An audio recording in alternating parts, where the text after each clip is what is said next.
Hello, my spider friends. I am finding this a little fascinating. I haven't done a reading for the spider energy in quite a while, but at least that's what it feels like to me. And I also haven't seen some of these cards in quite a while. Now, I don't know if they came out the last time I did readings for the spider energy or not, but it would be a very interesting coincidence if that's what's happening here. Okay, so yes, I am fascinated right off the bat. We have the forest. You remember we've, in the past, I don't know if you were here,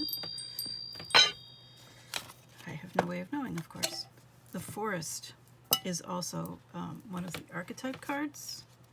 I'm trying to dig it out for you quickly. I'm going down a little backwards here, but oh well. It's on page 178. There it is. The forest, the woods, the thicket, the jungle. Consider for a moment your earliest memory of the forest. It's likely it included all the mythic dynamics of this archetypal space. A little fear, a little enchantment, perhaps losing your way, perhaps discovering a secret mystical treasure. Such is the magic of the forest. It requires first that you enter it, and then that you get lost within it. You may think there is a path to lead you straight through, but soon enough you'll be on what is known as the pathless path. There are tricksters here, dense foliage and entanglement. But equally present are the glimmers of fairy light and friends amongst the trees. You're on an adventure now, and there's no turning back. So embrace the dim light and the moving shadows. Whether literal or imaginal, brave the forest and get lost, getting found.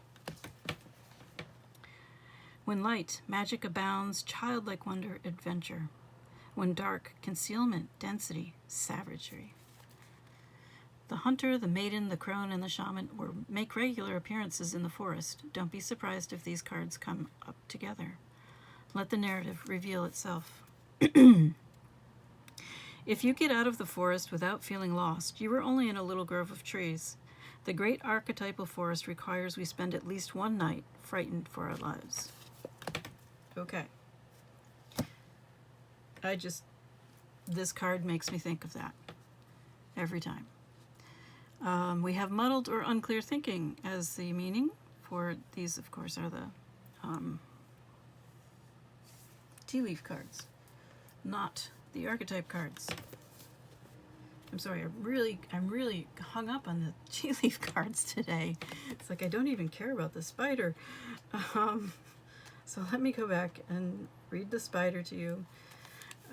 Creator of prosperity through life's work, Dharma. The spider is an ingenious creator. Its greatest gift is weaving the thread of Dharma into a vast, intricate web that supports the spider and those around it, both financially and spiritually. It is hard work, but the spider neither tires nor becomes impatient. This card reminds us creativity is everywhere.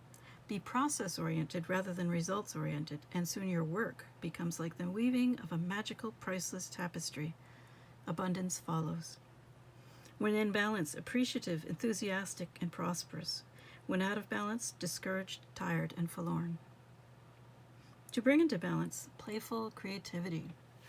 So have some fun. Maybe go wander in a forest. Anyway, as we've already discussed, because I'm all out of order today, we have the forest coming out as your very first tea leaf card, and these are intended to help you know if these are your reading. So we have the muddled, unclear thinking, and we have the month of April.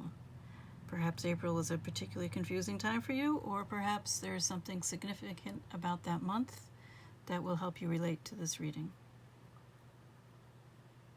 Okay, next we have the apple. Temptation will test you. I find it interesting it came out with the forest like that. And stepping into new experiences, also kind of a forest experience. Mountain, major challenge to overcome, and yet you have dog, protection from a powerful friend. So I'm definitely seeing a lot of challenges here for you. Temptation, getting lost, challenges, trying new things. Yeah. So, it seems like kind of an exciting time for you, but you do have some sort of a powerful friend, maybe a mentor looking out for you. So that's a good thing. All right, let's get into your tarot. Which ones do I want to do?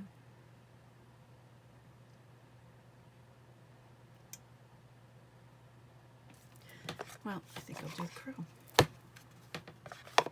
All right, Crow Tarot. What is going on with you? Why are you here?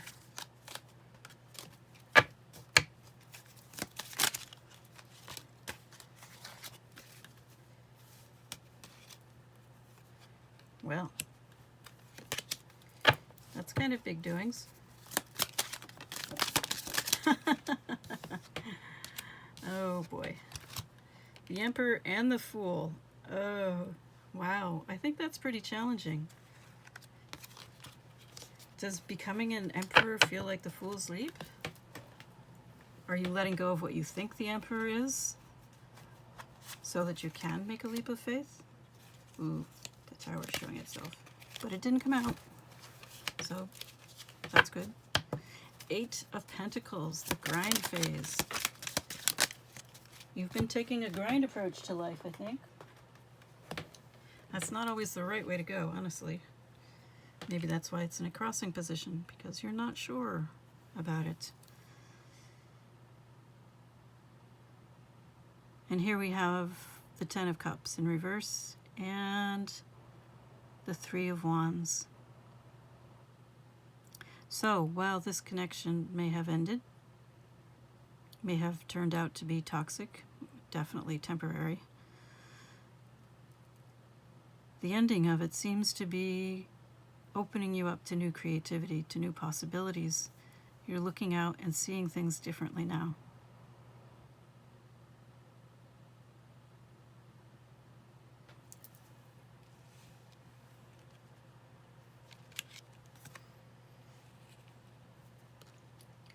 So the Emperor, the one who plans, the one who is reliable, authentic, honest, caring, the one who leads through example, not through force or trickery or artificial borrowed authority. And the Fool.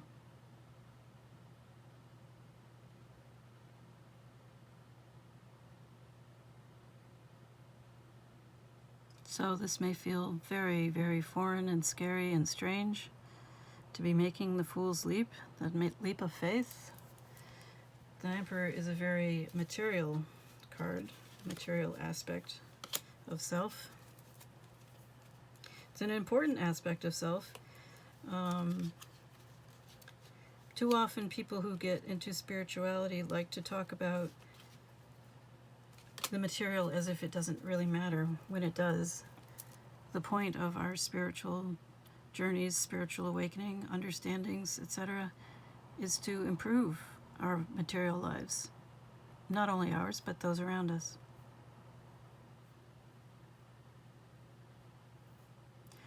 So there has been an enormous amount of work done. A degree of mastery has been attained, but there has been loss along the way.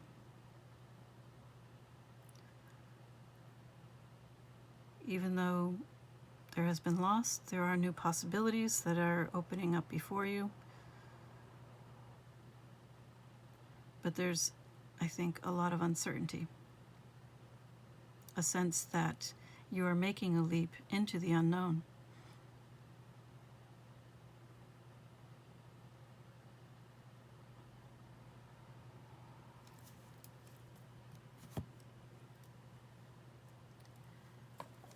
Let's see what the universe has to say about this.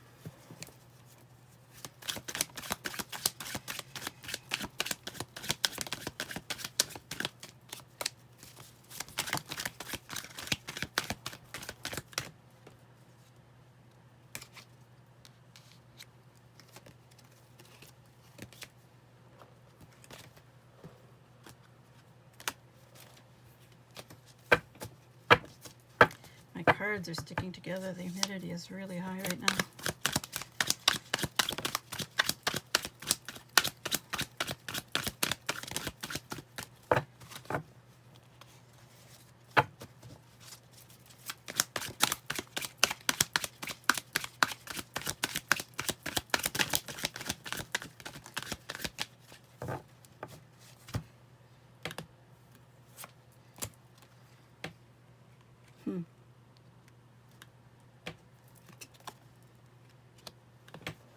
interesting. We have grounded roots, lineage, health, personal growth, past lives, evolution, connection to source. And I sense that all that has happened. And then we have maverick, rule breaker, indecisive, bold, rebel, nonconformist, fearless, and unconventional. All wonderful traits in the right place at the right time.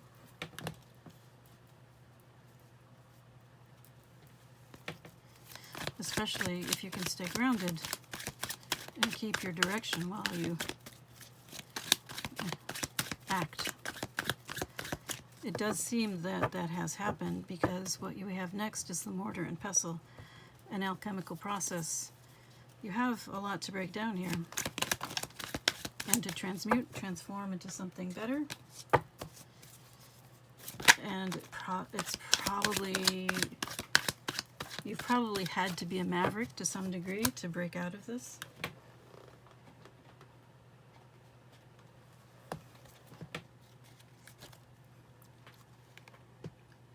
To find solutions.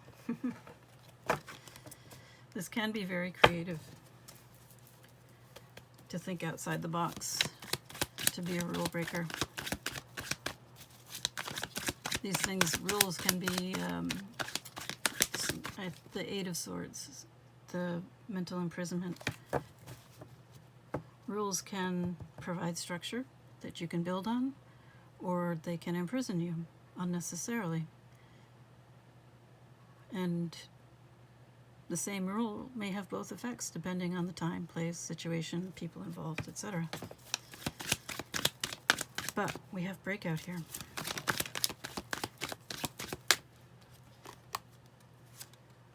And yet we have the squirrel card. Attention issues. Are you staying focused? Are you getting prepared for everything, anything? Or are you forgetting where you stored your nuts? That's not always bad, of course. That's how we get new trees.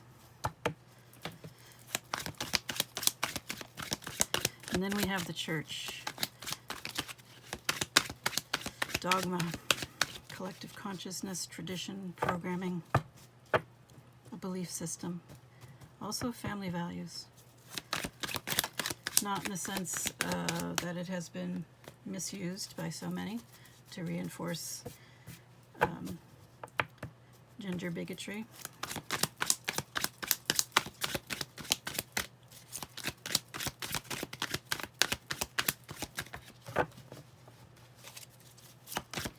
But valuing the family, truly valuing the family, regardless of your gender. Or simply buying into the values that your family has taught you. Or are you breaking out?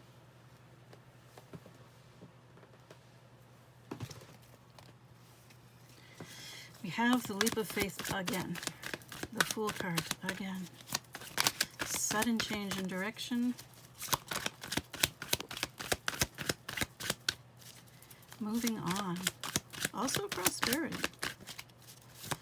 I really don't know what "so what" means in this context, so we're going to ignore that for the moment. But there's definitely a sense of direction here. Perhaps not quite being in control, but not being rudderless. Oh, this is wonderful. This is truly wonderful. You have developed some heart and mind coherence, some mindfulness, some emotional intelligence, holistic insight, intellectual and emotional balance, authentic decision-making, and wholeness and integration. Wow. Compassionate wisdom. You are in a really good place, or you are on the way there. This is, this is moving on. This is the helm, having a sense of direction.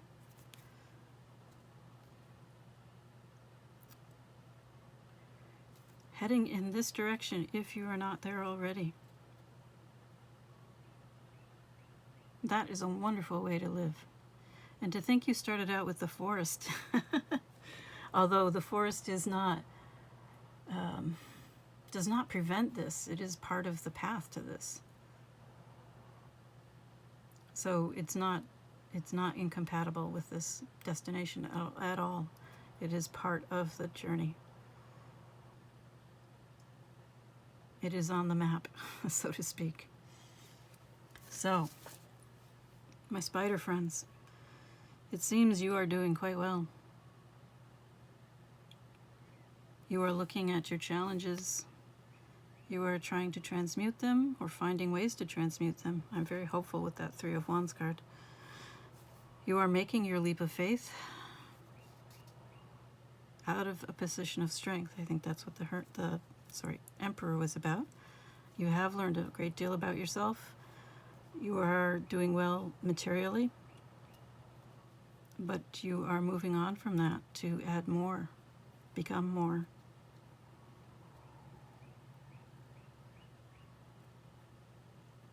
I really don't know what I could add here. As a check-in, it's just saying it's just getting better and better. Although I think you may not feel that way right now.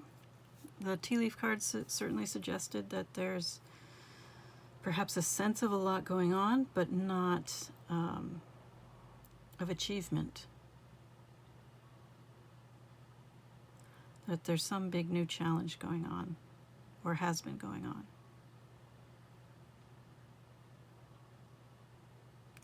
I would say that it's been worth the effort, that you should keep going, of course, and that you are headed in the right direction.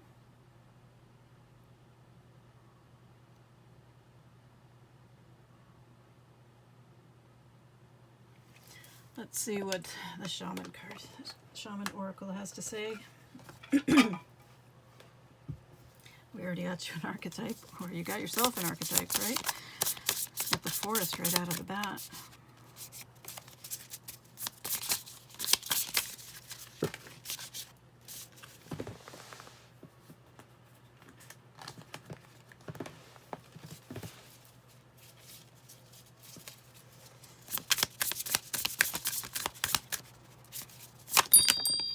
Wild Woman. Oh, this is interesting. Wild Woman. I've never seen this one. It's number 62, so that's one of the last cards in the deck. Let's see. I have to check. Okay, there's 64 cards. There's Wild Woman, 63 is Wind, and 64 is Witness. So you've worked through a lot. Okay, here we go. I don't know whether you're male or female. Doesn't really matter. I'm sure this applies. The essence. When the Wild Woman dances into your reading, she reminds you of the essence of authenticity and freedom. Divested of all social constraints and cultural conformity, the Wild Woman holds up a mirror to your essential self, the true essence of who you are and who you're meant to become. She is a reminder of the bright light within each of us that gets dimmed by the restrictions imposed upon us by the expectations of society. She reminds us that in order to be fully present to life, we must uncover that light and let it shine brightly, regardless of the perceived consequences. Yes. And the feminine is exactly, or not, it's not feminine. I hate using that word. So the things that are arbitrarily attributed to the feminine have been suppressed in both women and men. And in order to be our full authentic selves, as this Wild Woman is telling us, we must recognize and allow those things to be expressed authentically. Okay. The invitation. When the Wild Woman comes to dance in your reading, you're invited to shine brightly and to know that your true self is being called out to engage the world. This is a symbol that your long-held dream is beginning to take root and wants to be expressed. Your authentic self doesn't fit in a box. It needs the freedom to shine. We had the Maverick here, right? This is the Maverick. The Wild Woman says, shine brightly, dance with abandon, be yourself, and let the Great Spirit decide what happens. So this is also about surrender. The medicine. Excess for its own sake is a sign of imbalance. This is a warning that you may be trapped in obsessive thinking or behavior, looking for release in places that will never provide it. This is if the card was in reverse, which it's not. I'm just reading it because I always do. Let go, lest you become like the hungry ghosts of Chinese Buddhist lore that can never be fulfilled. True release, oh, this is worth discussing, comes from trusting the fluidity of life, understanding that just as a river needs its banks to flow through, so too do you need boundaries around your thinking and behavior. Now is the time to simplify, be mindful, and connect to that light within. So I think some of you needed the first message, and some of you needed the second message. Although, you know, it could easily be that both messages spoke to you in some way. But yes, you are doing well. It may feel like a very challenging time for you. I could definitely see that. I don't know who your powerful friend is. That's very interesting. Maybe you do. But yes,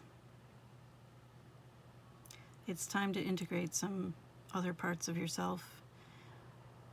And if you have not had boundaries, it is time to integrate some boundaries. Good luck.